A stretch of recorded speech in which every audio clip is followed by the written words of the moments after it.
And welcome back. Well, Friday marks the summer solstice and the first day of summer. So will we see a hot and dry summer like last year, or will we continue to see cloudy and stormy weather? News 2 meteorologist Alex Libby is here to tell us what we can expect. Alex.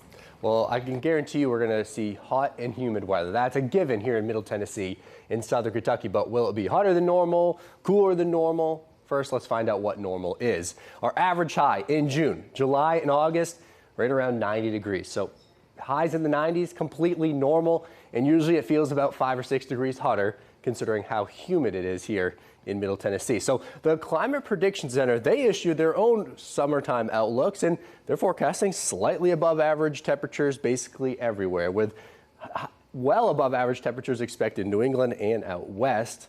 We're just slightly above average. So as far as the last 10 years, no surprise that they're forecasting above average temperatures because 8 out of the last 10 years featured above average temperatures here in Nashville. As far as the precipitation, near average is what the Climate Prediction Center is forecasting.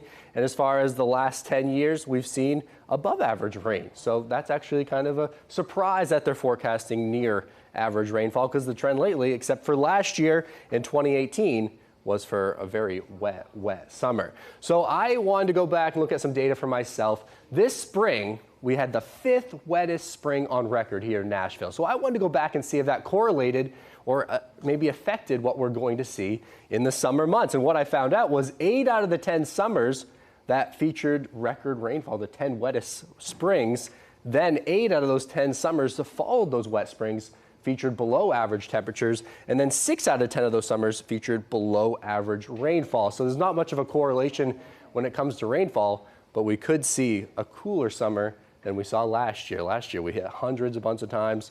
So if you like the cooler weather, it's still going to be humid, it's still going to feel hot, but we could have a chance to see a cooler summer. Back to you.